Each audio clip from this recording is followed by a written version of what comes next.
We're walking, we're walking. Look at this track star. Look at him go. Hey, Spinelli, don't get me wrong. I love getting checks, but I have absolutely no idea what this one's for. Well, it's your cut for services rendered by McCall and Jackal Private Investigations. We have a new client? Who? AJ Quartermain.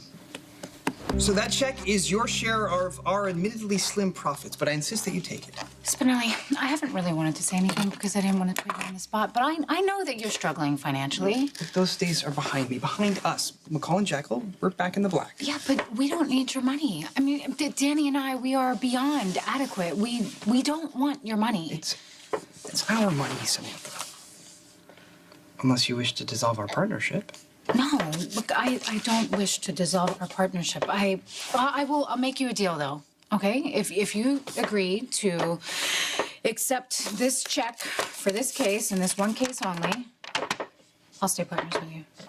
Doesn't seem like those two things Come are... on, take Ellie to dinner, pay your rent, go out. And I promise, whatever profit from our next case, I will split 50-50.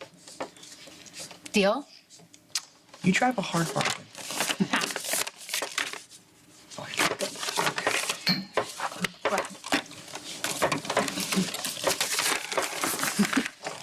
Okay, so, you want to tell me about that case? Yes.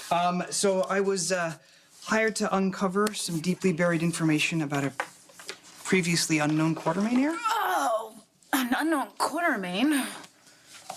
Who? What? Why are you looking at me like that? Well, I don't want the conversation to upset you. Why would anything about the Quartermains... Oh. Talking about Franco. Evidently, he sired a daughter. It's kind of difficult to imagine, isn't it? Wow. Yeah, I mean, I thank God every day that Danny turned out to be Jason's.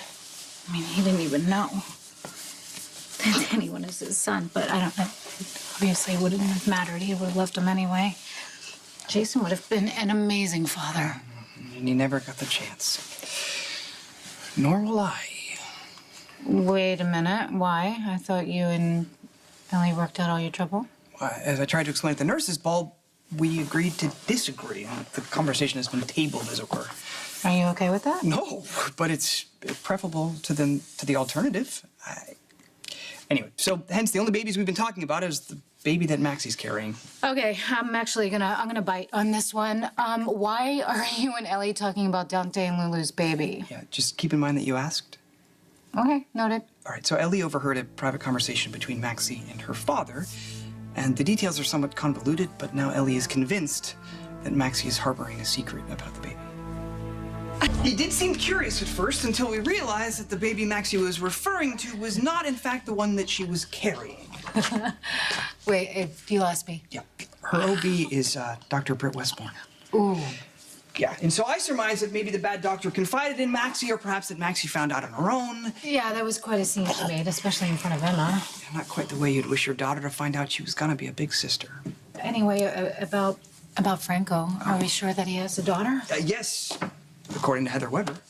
Wait a minute, back up. You spoke to Heather Weber? Yeah, in the flesh. AJ thought that she might know something, so I visited her at the Miscavige facility. Please don't tell me she asked you to deliver a letter. Funny thing, she did.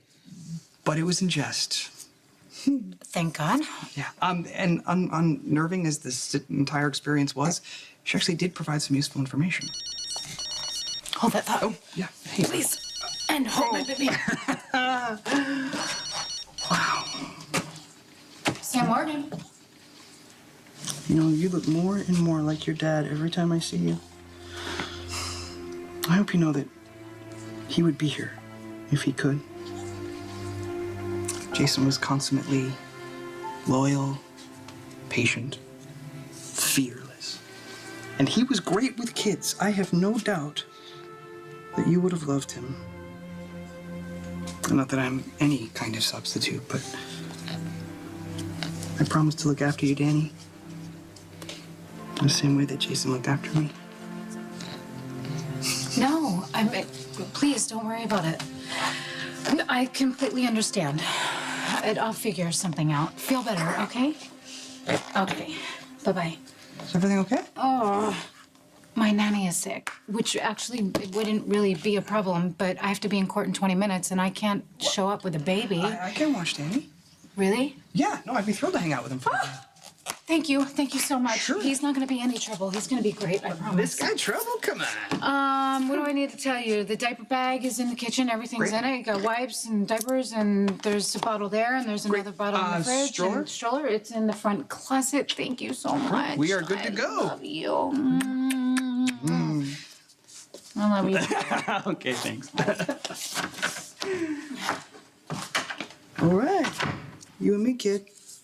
Impaling a police detective. Impaling. You know, I don't think impaling is really a technical term. Do you have really a legal term at all? Holding the police commissioner at gunpoint. Oh, pooh. I wasn't about to shoot the gun. You know, Anna and I go way back, and that day she was having such a nice hair day. She looked so good. Multiple counts of escaping from custody. Well, there's a story to each and every one of them. It's so simple, I can explain it all to you, Your Honor. I promise. There's a story here. I have to admit, I'm at a loss. Your client reasonably believes she will be deemed an acceptable guardian? Well, see, Your Honor, I anticipated that this incident might come up, and I want to assure you that all of this is a genuine case of mistaken identity. You see, there was a serial killer in town that looked exactly like Lucy's impaling victim. That doesn't exactly assuage my concerns. I anticipated that you might feel that way as well, which is why I brought in a character witness before And Ms. Coe. that would be? Me, Your Honor. Samantha Morgan. So, Lucy saved my life. She saved my son's life. She kept Rafe safe from Stephen Clay. She fought for all of us when the whole town was against her. And as a parent, I would trust my son's life with her in a heartbeat. What, did you win the lottery? The judge didn't seem all that impressed with Lucy. Well, I think my sister cleared that up, don't you? Don't worry. It's all gonna work out. Yeah, and if it doesn't, I mean, it's not all that bad staying at the group home, right? At least it's a roof over your head. Right. All rise. The Honorable Judge Leland Cole presiding. Be seated. First, I believe it's important to note there are no actual blood or previous legal ties between Rafe Kovich and Lucy Coe. Although you feel the boy is family, legally, I cannot consider him as such. Secondly, I don't take this decision lightly. My real trouble lies not with your actions themselves, but with the motivations behind them. Mistaken identity is one thing. Believing a human being is a vampire king, that is quite another. I don't know what else to call that except a break with reality. And from what I see here, you've never received proper treatment. I'm fine, Your Honor. I don't need treatment. I don't even use the word vampire anymore. My lips are sealed. I never use it. And, well, except I just said it because I'm trying to make a point. I promise you. I am fine. I assure you, just fine. Ms. Coe, due to your questionable mental stability, I have no choice but to deny your petition for guardianship. I do wish the outcome had been different, Rafe. Good luck, son.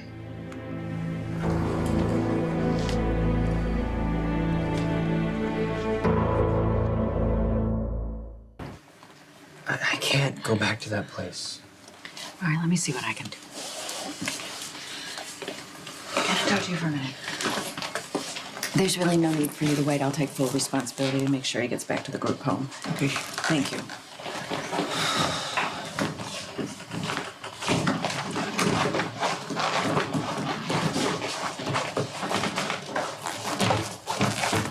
Hey. I'm so sorry, but it's not over yet. Maybe my mom will be able to work some of her magic. Look at his face. I cannot take this. I can't. Any luck? Unfortunately, no. Well, wait a minute. Can't we just repetition and make Doc the sole guy? It's You know, not he gonna could be on happen the... as long as you're living with Kevin. I mean, because they think I would sort of be responsible for raising him, too. You know, there's only one other option here. We have to find somebody willing to take Rafe in, preferably in Port Charles. No, Mom, that's not going to be easy. Nobody knows him in Port Charles. Maybe, what if we called in Anna? She could be a character witness. I don't know why I didn't think of this sooner. I know exactly who should be Rafe's guardian. Who? You.